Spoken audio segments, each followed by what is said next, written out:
You're watching The Legal Breakdown.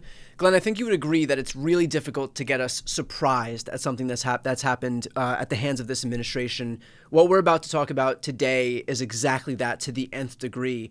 We've spoken about these alleged gang members who were deported to El Salvador with no due process. And the worry in the lead up to this, as we've been discussing this, is that there are folks who've been rounded up who were rounded up in error, who didn't deserve to be there, who aren't the gang members that they are accused of being. And now we have proof of exactly that in a story that is perhaps one of the most frustrating, infuriating, and sad things that we will ever talk about. Can you explain what happened here?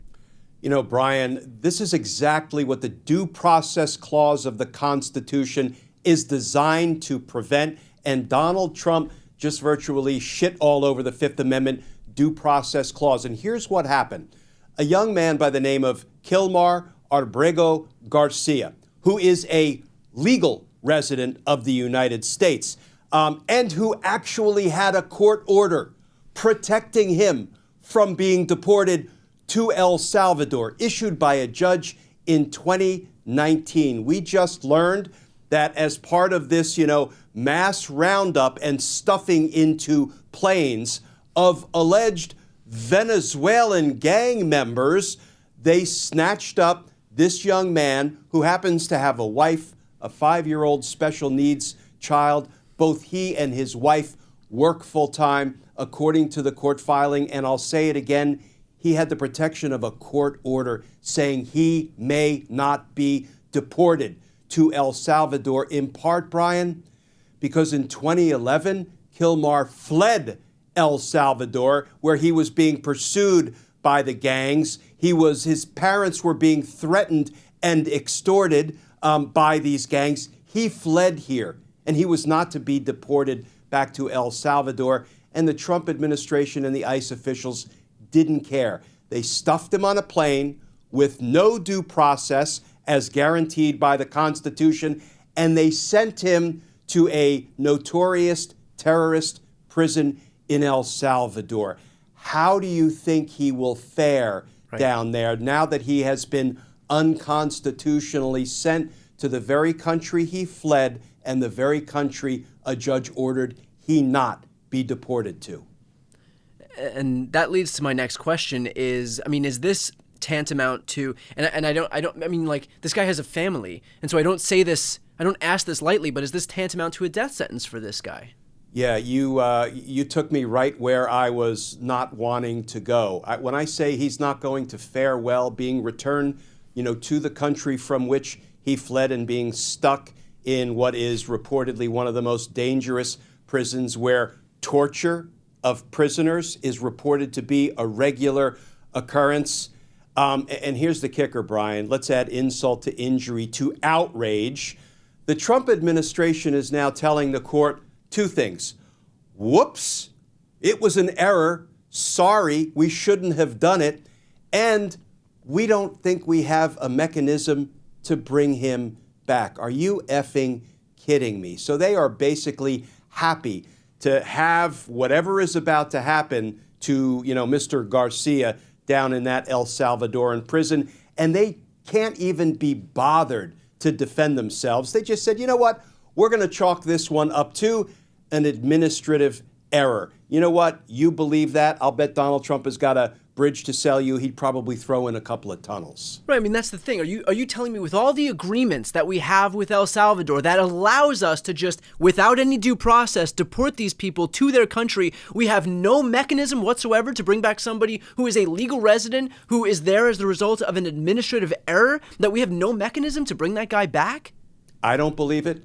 You don't believe it. But that is what the attorneys who are in court, not exactly defending this action, because they concede they did not have a legal reason to deport him, a legal basis. They're also saying, we just don't think we have a mechanism to bring him back, which sort of runs contrary to what other DOJ lawyers have been saying to, for example, Judge Boasberg in the litigation surrounding the illegal deportation of Venezuelan migrants. They're saying things like, well, we have such a good and strong and robust relationship with the El Salvadoran government that if you interfere in that, Judge Boasberg, make us return people, it really might harm national relations. Well, if you have a good, strong, robust relationship with that government that is housing prisoners that you illegally deported and sent there, seems to me you could pick up a damn phone and say, right, send this one back, we done screwed up. Okay, well, Glenn, I'm going to ask a question that I don't presume that you're going to have the answer to here, but I'm going to try to channel the voice of our viewers, and that is to ask, like, how can this happen, and what can happen next? I mean, this is so overtly, this is not much different than you or I just getting disappeared to another country. And so I know everybody's asking, how can this happen? And everybody's saying, this can't happen in this country. We can't just have processes where you disappear people like this is Russia. We have due process. We have a court system. And so what happens next? Because I understand there's a difference between this can't happen and okay, but it is. And so really I'm having trouble reconciling the complete dissolution of the rule of law within those parameters. But can you kind of walk me through what should happen, what will happen, and how we could be here? Yeah, what should happen and what will happen, there's probably an ocean between those two things. Right. What should happen is our executive branch, our federal government, the Trump administration should move heaven and earth to get this wrongly deported man who is now in harm's way, who had the protection of a court order prohibiting this, and who had constitutional due process rights that were trampled all over. Our government should move heaven and earth to get him back promptly, and get him back safely. Will that happen? This is the Trump administration.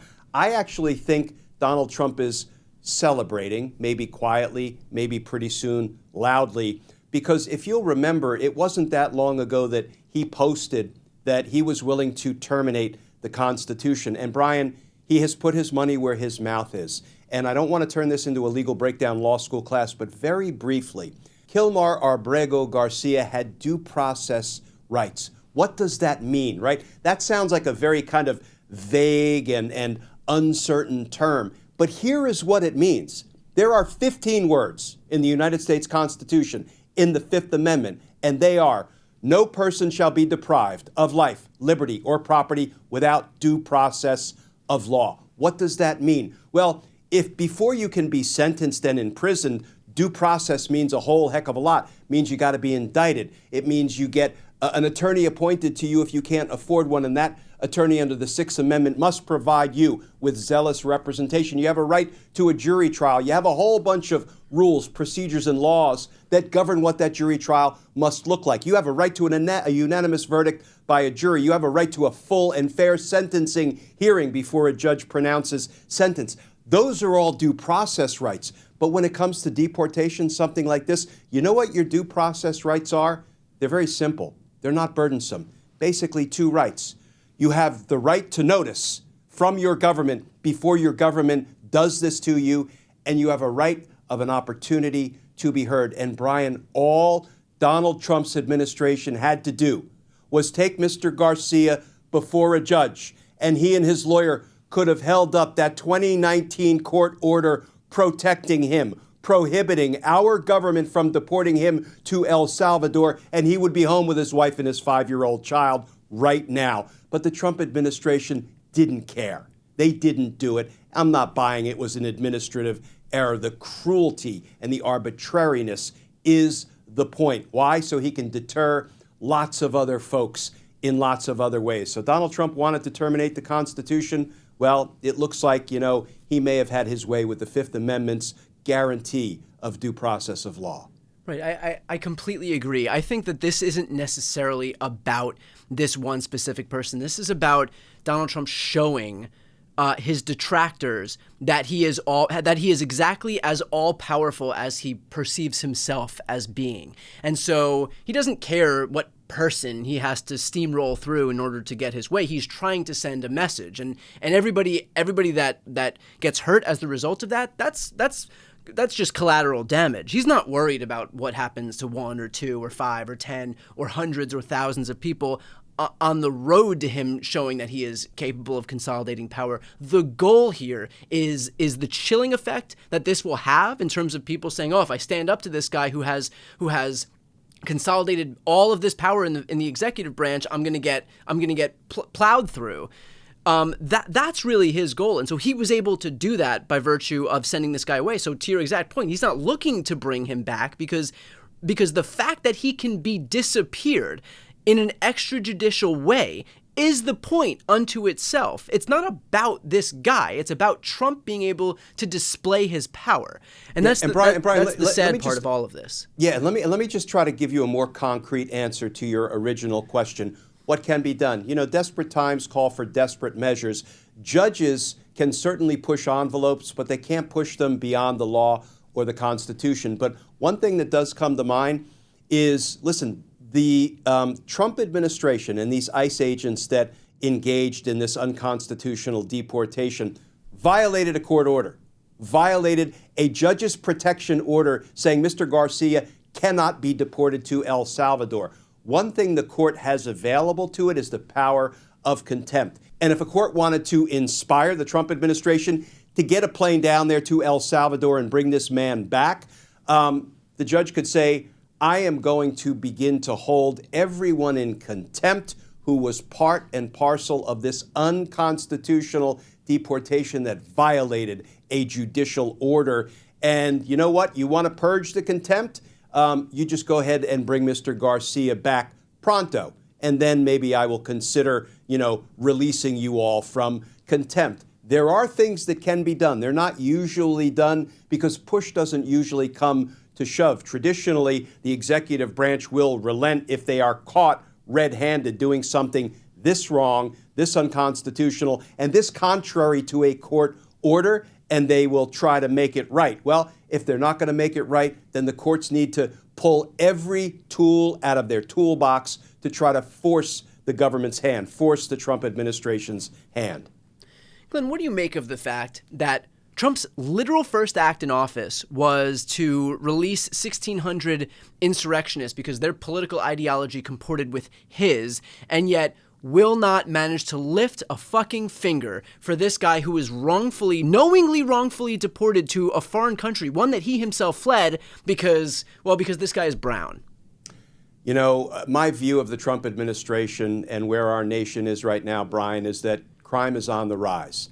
Unfortunately, that crime is being committed in the Oval Office by Donald Trump when, for example, he is having judge after judge rule that, let me just use this as one example, his executive orders retaliating against law firms because they displease him in one way or another, they are unconstitutional. And the next day, when he comes in off the golf course, he signs another one. What is he doing? He is acting in a knowing and intelligent, he is acting knowingly by continuing to sign executive orders that have been deemed unconstitutional.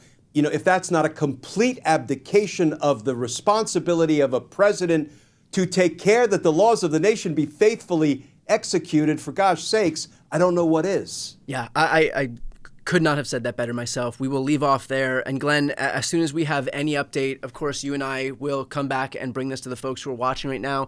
For everybody who is watching, look, it is clear that we are in uncharted territory when it comes to the illegality of this administration, which underscores the importance of making sure that we have folks who are willing to speak out. We try to do that on a daily basis. So if you want to support our work and support independent media more broadly, please make sure to subscribe. The links to both of our channels are right here on the screen. I'm Brian Tyler Cohen. And I'm Glenn Kirshner. You're watching The Legal Breakdown.